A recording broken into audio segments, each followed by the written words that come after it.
What's going on, everybody? It's Jorge back here once again with another video, and today I'm going to be reviewing the JLab ANC Epic Lux Lab Edition headphones. And as I mentioned previously when I did the unboxing, I was really looking forward to these, hoping that they would eventually replace my Sony ULT Wears that unfortunately got destroyed. I was really looking forward to using these, hoping that they would replace my Sony ULT Wears that I had mentioned previously in a previous video, that the hinge broke, and so I had to get rid of them. And I'm happy to say that these Epic Lux Lab Edition headphones are very well made. Okay, there's metal here on the uh, headband here. There's no hinge here, so we don't have to worry about anything snapping.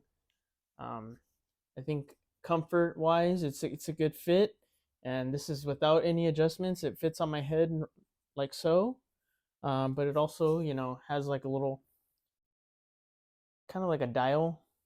So if you have a larger head, it'll expand, and also there's a little bit of stretch to it, so there's no worry of it possibly snapping or anything like that. And that's also comes from the fact that there is metal on the headband part there. And as far as the comfort, I can honestly say that I've worn these for at least 120 hours. And I think in the unboxing video, I might have mentioned that JLab claims to have 90 hours worth of playback. Now, I think that's with noise canceling turned off. With it on, honestly, I've had active noise canceling on it the entire time that I've worn them. Okay, over 100 hours by now, and maybe I could have gotten an extra 5 or 10 hours out of it if I didn't have active noise canceling on. Like, I think the purpose of buying active noise canceling headphones is to use the active noise canceling feature, and so that's why I that's what I'm using. So anyways, let's get into the review part of this, because I'm pretty sure you clicked on this video because you want to know if are these headphones worth buying. Now, sound quality, unfortunately, it doesn't get great bass like the Sony ULT Wears that I had mentioned previously. Those headphones were really, really good. Like for $200, those had the best bass. But as I mentioned, it's made of plastic. It's a piece of crap. That thing broke. These are metal, and they do have bass boost. I didn't really notice too much of a difference. A few Reddit posts that say that these headphones aren't that good, but in my opinion, I think they are solid for $200. I think you are getting your value out of it. It's not a waste, like unfortunately the ULT Wears were. And as far as clarity, yep, I could hear everything loud and clear. There wasn't any popping or like a ripple effect or anything like that. I don't know what that guy on Reddit was talking about. These were really solid noise isolating, noise canceling headphones. Nothing more to say about sound quality there. Now, getting into the comfort and fit, as I had mentioned earlier in this video, it's a perfect fit for my head. I mean, without making any adjustments really. If I needed to, yeah, I could stretch it out a bit. If you have a larger head, okay, you can do that. I don't need to, and they're not heavy at all. They're actually very light, very lightweight. And as I mentioned, I was wearing these things for quite a long time, over 100 hours, and I would say average time I'm wearing these is basically 4 or 5 hours during weekdays, when I get home from work, and maybe 6 to 8 hours on weekends when I'm not working.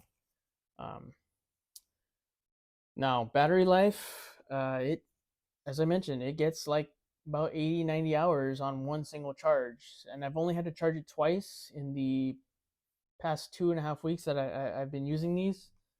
First time I charged it right out of the box because I wanted to make sure it was on a full charge, and then it was about a week and a half later that I charged it again. So you do get good battery life out of these headphones, okay? Please understand that. If you buy these, you're going to get some good battery life, okay? you're going to be getting at least 60 hours. I don't know about the full 90 with active noise cancellation, but I would say between 60 and 80 hours on with noise canceling on the entire time. And if you want that extra 10 hours because you want active noise canceling off, by all means do that. But as I mentioned, active noise canceling headphones are for the purpose of using active noise canceling on them. So moving on now, let's get to connectivity and Bluetooth. And here's where kind of the issues start to arise here. So Bluetooth, it connected just fine on my phone the first time I paired it.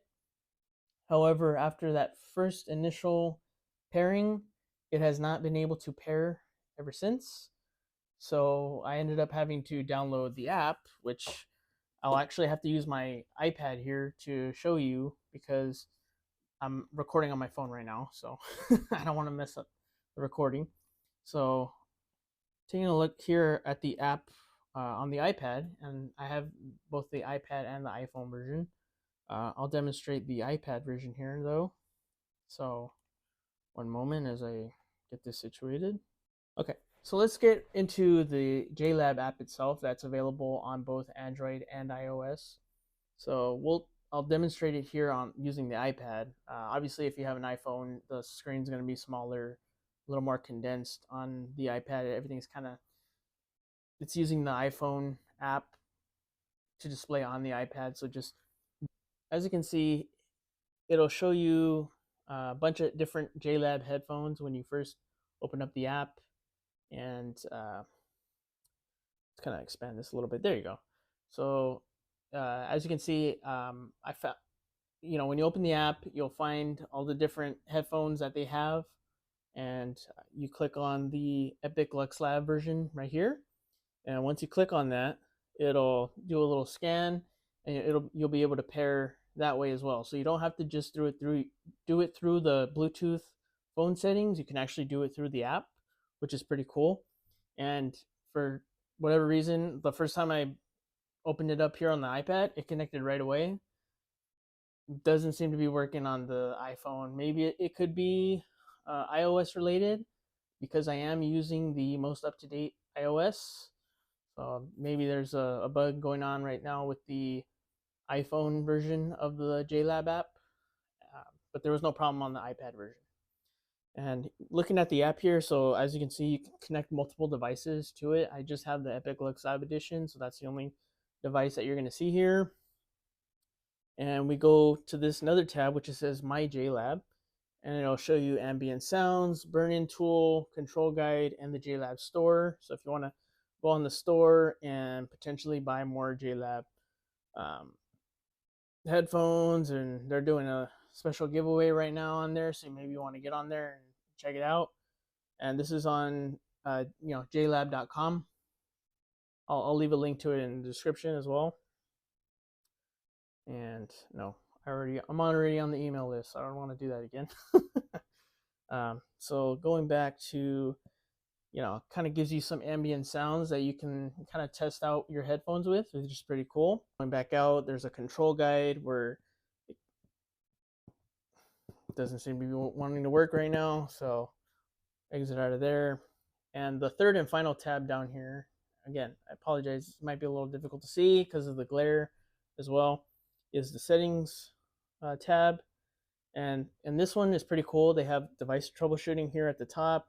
You find your device, you click on the device itself. So we'll get over to the Epic Lux Lab edition, and you can register your product.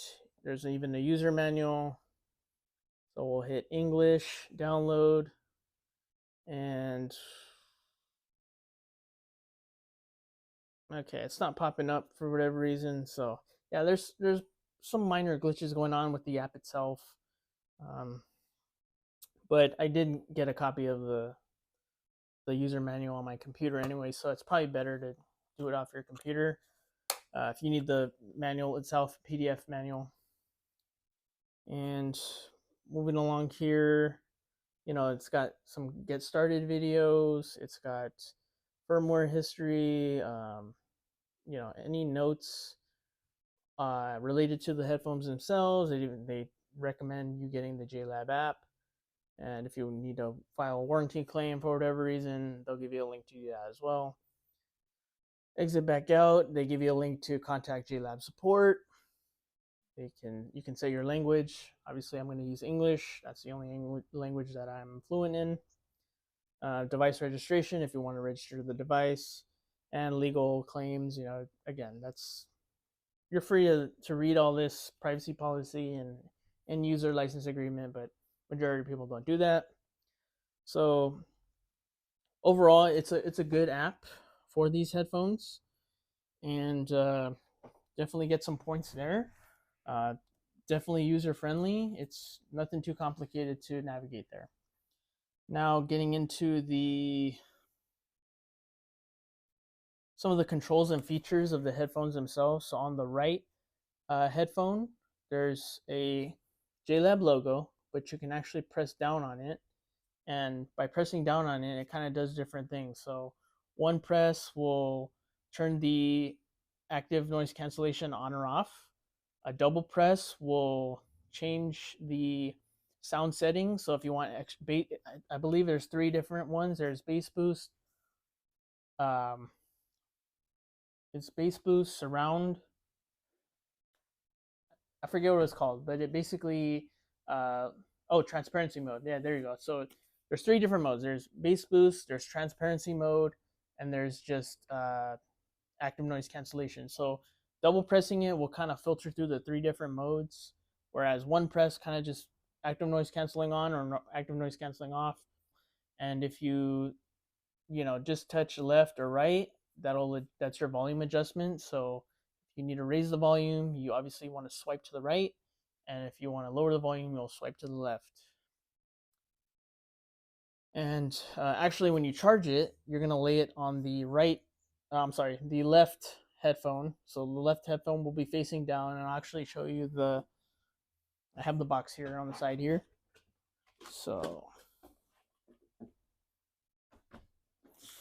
it comes in this case, and it's a pretty good case. I haven't had to use it because I haven't gone traveling anywhere with it. But you open up the case, so you'll put the headphones here, and then here's the puck.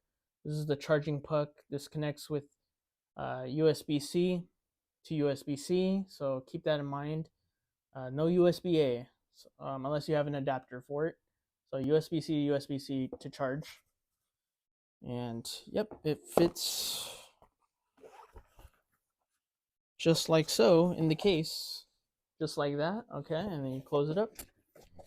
And it's ready to go for travel. So yeah, overall, I'm going to say that it's definitely worth purchase.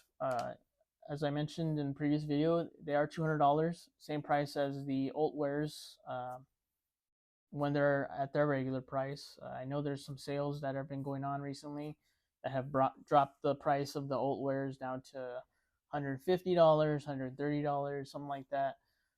Just don't buy the ULT Wears. Buy this JLab active noise canceling Lux Lab Edition headphones. I don't think you're gonna regret it. And that brings me to the last point here, which is the customer support. Now, I haven't had to deal with them directly yet, but I'm definitely going to mention the fact that it's having connectivity issues on the iPhone app, as well as, sometimes I'm pressing the button here on the right side, and I don't think it's recognizing it. So normally when you press down the button, you'll get a visual cue, the voice assistant on the headphones themselves will say, connected or not connected, or pairing process in pairing in progress, or device paired, or something like that. So you'll get an auditory indication that, okay, these headphones are doing what they're supposed to be doing based on how you want them to be done, obviously. So yeah, overall, that's my review of this product. It's definitely worth a buy. I think you'll enjoy it. Unfortunately, as I mentioned, it's not going to be the best bass boost headphones. That's still going to be the ULT Wear. But yeah, don't buy those until they make better quality. So in conclusion, do not buy the Sony ULT Wear headphones. Buy the JLab active noise canceling Epic Lux Lab Edition headphones. You will not regret it. So thank you all for watching this video. If you enjoyed what I had to say, please feel free to like and subscribe to this channel. More videos coming soon. Goodbye for now.